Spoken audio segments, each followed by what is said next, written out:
Good afternoon. Good It afternoon. 1 is o'clock. Friday, it's 1 o'clock, and my question to you is, how prepared are you? Do you actually know your deal? Have you got a plan in place? How is your preparation going when it comes to raising money? Yeah, and you're looking very intelligently glasses today. You don't What usually are have you them saying? on online. I know, it's just been doing some work. I didn't on my recognise you. I thought I sat next to the wrong person. laptop. What, Miss Moneypenny? Yes, well, yeah, fantastic. So I can delegate now. Then. It's fantastic to be here on this Friday. We come on every week. We talk about all things about raising money. We're into the Nab An Investor private Facebook group.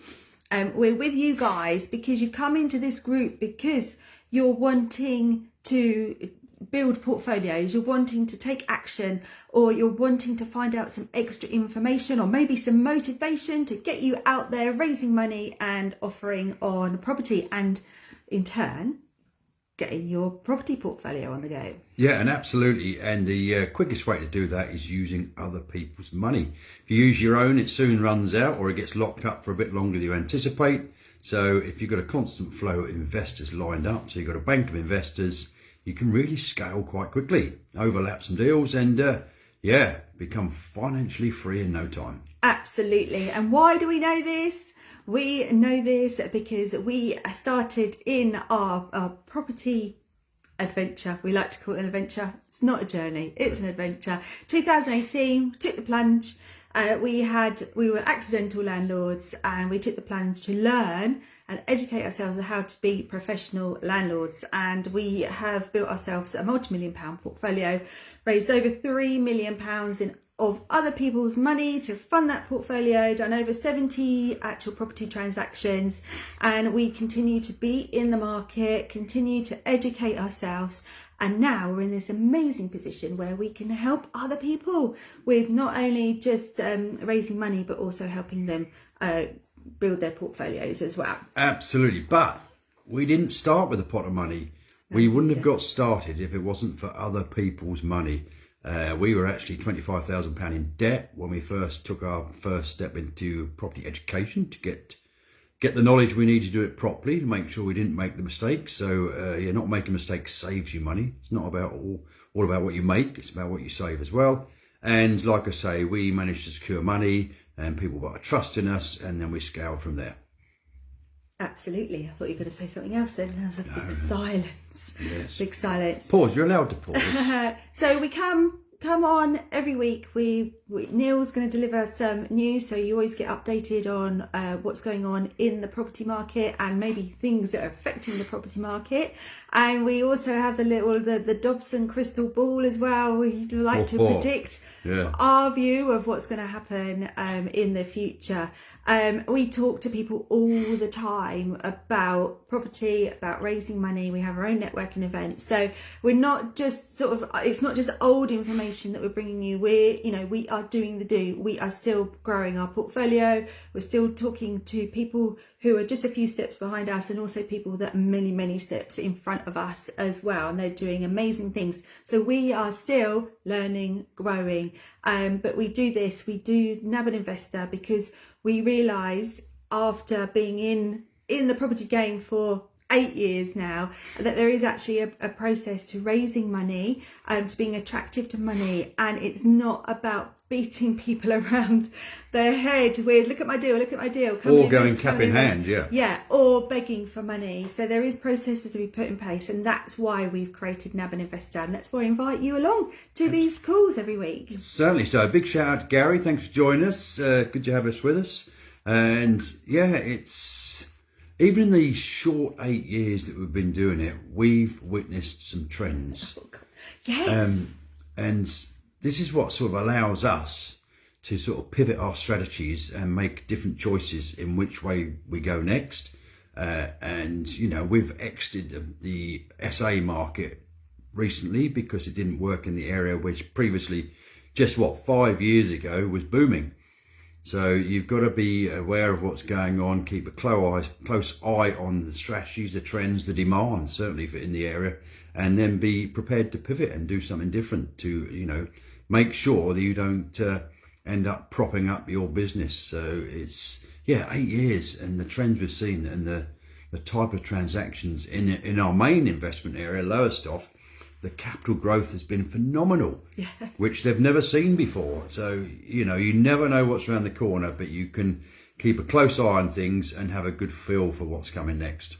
I tell you what I've noticed as well. I was having a little look at every year we increase our rental, the rents for our tenants, by about 5%. We look at the market as a whole. We ask the opinion also of our letting agents, so it's not just our decision. We also, we take a very overhead view of what's going on in the market, and also, what's realistic. So our rents increasing? Are our tenants paying market rates? We look at it, the big picture, not just willy-nilly increase but rates. As a business. Yeah, absolutely, as a business, because we have costs which, insurance goes up every year, trades go up every year, so that means that all the checks that we need to do annually are going up, so our expenses are going up. And anybody who owns a property or has anything to do with property understands that electricity goes up, gas goes up. We just had a massive electricity hike because the cap's been lifted. So there's all these things that means that running a business, your expenses go up, and you have to pass that on to your customer, which is the same as renting properties and having tenants. But what I have noticed, so a few years ago we had this massive jump with mortgage rates. We went from something like 2.5% to 5%. Some of our mortgage payments actually doubled a few years ago. But what I've noticed now, because we have religiously put our rents up every year in relatively small increments, but now we have found that our cash flow has definitely improved. Our cash flow probably halved, I'd say, a couple of years ago, when we had multiple mortgages that we were renewing, and now it seems that we're back to a decent cash flow. So this is the ebb and flow of property, and something that Neil and I have also done over our whole journey. Whole adventure, we don't really like that word, journey. The whole adventure is that we've done multiple streams of income, we've done multiple strategies, so that does allow you to pivot. So when you do find, can you imagine, all your cash flow literally drops by half. We were in a position where we could utilise our knowledge, utilise our experience, utilise our network as well, and have multiple streams of income, because we're not solely reliant on just rental income. And this is what is a good thing to do, is to have multiple streams of income. So you've got a nice business that's evolved around property, 100% property, but you've got streams coming in from all over the place. So that was just a little bit off piste. Well, not really. I thought I'd share with you. Our first investment area, which we built basically our buy-to-let or B-treble-R portfolio. I forgot where I was going there, because I threw the B-treble-R in. But our buy-to-let portfolio, which was our main goal when we set out, was just to build a bank of assets which will pay us monthly, evolved dramatically, and we ended up with, I think, 7 different income streams just from the one area. We became deal packages because we were in so many offers accepted. We did mentoring in the area. We had commercial conversions. We had uplift just through planning. So there's lots and lots of different. We had SAs. We had 21 SAs in Lowestoft. So lots of different income streams, different strategies. And the SA, as I say, was absolutely buoyant 5 years ago, and then started to sort of dwindle a bit. So alongside that, at a similar time, our rents were going up and up and up and up because of the market demand. So, that bridged that gap in the income from the SA. So if you've got more than one, or multiple income streams, you really can have sort of almost this level playing field of income, so that you're not ever, having to prop up your business out of your own pocket, which I don't like doing that. No, sometimes you have to. Marcus and George have joined us. Good to see you. Yeah, brilliant. Thank you so much, guys. I believe you were all on the call last week, which is I think utterly so, yeah. amazing. It's fantastic, because we do like to feel like we're actually helping people, giving information that's going to help you. So please let us know if if you want to actually ask us a question or you want us to talk about a particular subject, then just let us know. You're in the group. Feel free to reach out to us. Yeah. But I think this week's topic definitely about preparation. So I want to just talk about how important it is, even if you are at your very, very early stage of raising money, that maybe you've only just sort of started to look into property, you're sort of maybe juggling the idea of using other people's money, which I know a lot of people just won't do. They feel like they need to get that first deal over the line before using their own money, which we wouldn't advise. We want you to start having, difficult conversations quickly, so then they're no longer difficult conversations. There's obviously a process, but part of this is planning and preparation, and knowing exactly how much money you need, what you need it for. A conversation we've had, probably actually a few conversations we've had recently, it's really highlighted to us the fact that people are looking at their deals and they are putting like woolly numbers together with how much they need to raise to either get into the deal, or they've found that they may have not quite enough. They've been putting their own money into a deal and they realise they need to raise a little bit more to finish it off. But then they're just throwing a figure in the air and wanting to, receive that money, but it's a woolly figure. It's not a figure that they can actually evidence. So what I mean by that is, estimates or quotes or, actual properly sat down and done a schedule of works or, anything like that. It's just a woolly figure that they've put out sort of into the ether and hoping they're going to get the money back. What we want are people in our sort of circles, people that are with us on our membership, or people that, we are just helping in general, people we're talking to, is to do the prep before you go out to raise the money. We want you to have the confidence that you're raising the right amount of money and you understand what that money is going to be used for as well. Because it's going to be nothing worse than you say, I need another 50k, I need £50,000. Someone offers you 50k, amazing, what an achievement. And then you get 4 months in the project and you actually realise you're going to run out of money. So you've got to start this whole process again. Yeah, I mean, in the early days, there's definitely a mindset. Well, actually, I'm just going to ask them with just enough for 40,000. Yeah. When actually the conversation to raise the full amount is exactly the same as it is to raise 40,000. So you go in big, and then if necessary, meet somewhere in the middle.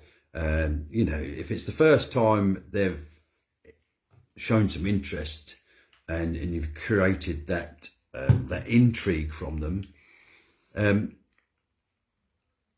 Go in big and see, and if they're really serious about considering investing you, they might just dip their toe in initially and lend you some a percentage of the overall amount, which will suffice for the deposit and the refurb. So it's the same conversation, and that's what people can't really get their head around, is that, asking for 150, 200k is the same as asking for 50k. Absolutely the same conversation, and it is just a conversation. You're not going cap in hand, but you're not actually asking for money. You're presenting an opportunity for them to earn money off the back of working with you. 100%. And by actually stepping back and, properly figuring out, who's going to do what, how much is electric's going to cost, get a quote, all these, exactly. You can put it on paper. You've started to build out your schedule of works as well. So, you can actually identify, pretty much to the pound, how much a job is going to cost, how much the whole project is going to cost overall. And it is super important that we don't rush into raising money, because if we suddenly have this knee jerk, this is what we're finding happening is that everyone finds, finding deals, finding money is super exciting, because talking to people, it's, doing something different, it's learning. But we found that actually wanting to knuckle down and put pen to paper and creating, the actual plan of the project is the bit. It always seems to be the bit that's the challenge. The challenge is actually forcing yourself to walk around and go, right, wiring, bedroom 1, wiring. Then you're going to need to, I don't know, painting, carpets, moving that light from here to there, that sort of thing. Maybe changing the door, the way that it's hinged from left to right. So it's that, go around every single room and actually write down what needs to be done, because then you've not only just highlighted everything for your project, you've now got a plan for said trade that's going to come in, and you can say, right, this room needs this. You're actually communicating to the trade that this work needs to be done. They can give you an accurate quote. What we're seeing happen is that it's bitty, and pulling trades in to do a little bit here, a little bit there. Maybe the easy bits, the bits that make sense, get bathroom done, get kitchen done. I mean, they should be like the bits really on the list, because they are the easy bits. You want to get all the nitty gritty done first, because you're going to have dust, and actually have a process and an actual plan in place for your project, so everything's logical, and communication is really good to the trade, so they know exactly what they're doing, when, and then what money you need and when you need the money as well. So yeah, that's really what's been highlighted, I think, to us over the last couple of weeks, isn't it? Majorly. Yeah, and that all starts to build into what we produce as the investor proposal. And the reason behind the investor proposal is obviously, 1, to present an opportunity to a potential investor, but 2, to mitigate their potential objections. So if you put the right content in your proposal, you're going to answer or quash all their objections within that. So you're going to have less awkward conversations, less questions you stumble on and struggle to answer, under pressure, if you like, under duress. So it is about creating a document that shows and evidences your professionalism, your research, your knowledge of the area, knowledge of the refurb, and knowledge of the market, everything. So it really is important that you, as Jackie says, go right down to the last little screw within reason to price your refurbs accurately, so that you actually, you don't always know the potential investor's knowledge and their background, and what they know about refurb costs or general building costs. So you need to make sure that you evidence your knowledge of it to quash any fears they've got about getting involved. So yeah, it's a process, and I think the process has got to start, obvious statement at the beginning, where you can price up the refurb prior to even putting an offer in. Yeah. So that your numbers within a little are very accurate, and instill confidence in anyone that's considering getting involved with you. 100%. It stops as well. It stops the overspend, because if you cannot if you've not detailed what needs to be done, then how is anybody else going to know what needs to be done? And your refurb will just be much quicker. It will come in on price. Communication is going to be amazing. You're going to be singing from the same hymn sheet as well.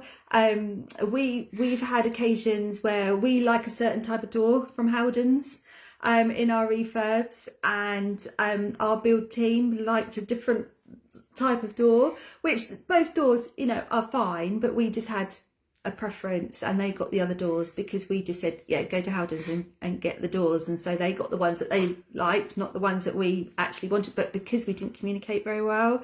So it stops all of that. Like, you know, the people think they think different ways. Their version of a refurb is not going to be your version of a refurb. So it's just that planning, it's preparation. Very important that you do a schedule of work for your build team with cost against it and some images of how you envisage it when it's done, so they know exactly what they're working towards, and that cuts out so many mistakes, so many errors, and so much conflict potentially. Yeah, because, and it's straightforward. You know, if you've got a bit more of an old school build team, refurb team, they're going to choose a different internal door to you. We like our internal doors to look fresh and modern these days. So you know, little things. But if you don't get it right, it just takes the edge off the finished product. The other thing was white paint. We didn't say we like satin. We don't like gloss. Builders like gloss because that's what they'd always done. You know, and it just takes. You walk in and you're like, oh, it looks perfectly fine, but obviously it's just what you expected. Yeah, it was just something different.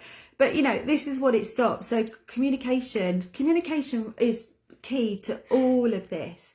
It is about being able to talk about, managing. You've got to manage those conversations and having something. So having a tangible, so with your investors, having a proposal, amazing, but then back up everything. You've got an amount of money, back it up. Have you got estimates? Have you got quotes? You want to have in your proposal, you know, as well to give confidence. You know, if you've got all this evidence, then you've only just, you know, you've backed up your thoughts as well because you've been able to evidence it. And then that confidence then gets through to your investor as well. And that is why they then will invest with you, because they've got the confidence and you have done all that groundwork, that amazing groundwork. You've put time and effort. You know, you're thinking you're going to raise 150k. You're going to need to put a bit of effort in, aren't you? Seriously. Yeah, you've got to quash that question that any potential investor will ask themselves: will I regret getting involved in this? Yeah.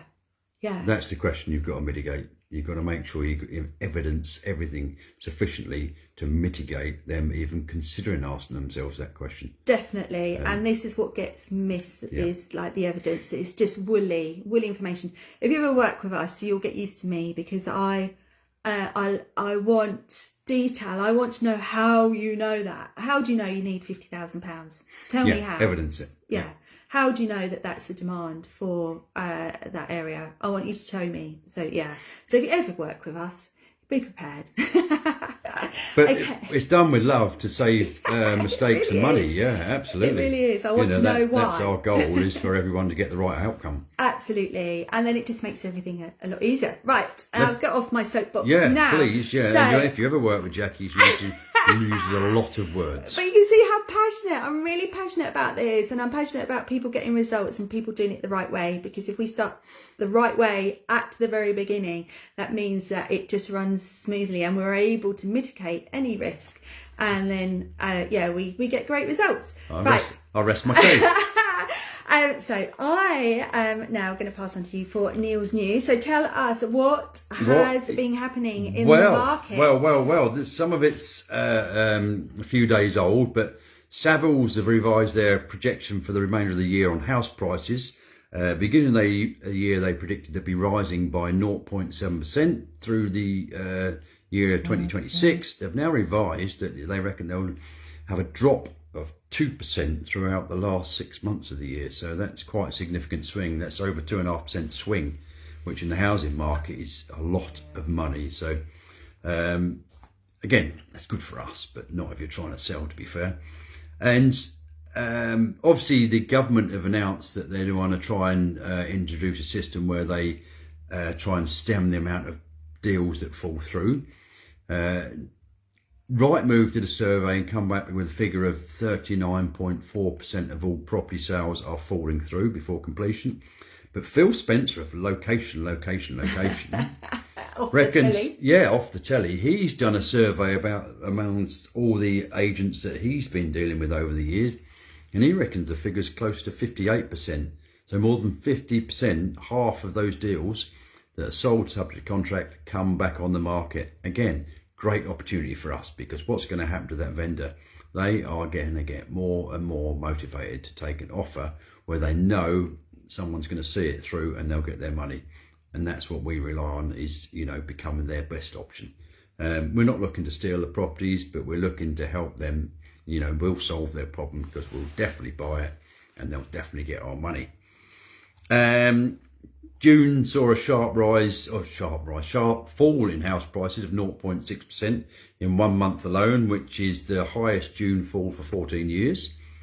So, the government are looking at doing a digital pack, almost like a house logbook, to try and mitigate the risk of deals falling through. So you've got to have all your ducks in a row. As soon as you've had an offer accepted, you're going to have a folder, an electronic folder with all the information, searches and everything, mortgage agreement in principle, etc., so that you can try and mitigate the risk of it falling through. And gazumping, I didn't realise that gazumping was still a big thing, but apparently it is, which is another reason that some of these deals are falling through, because they get gazumped and then they can't get the funds to buy it, the new buyer. So that's something interesting. And so there's been talk or pressure for the stamp duty land tax to change, either a holiday or whatever, try and kickstart the market again.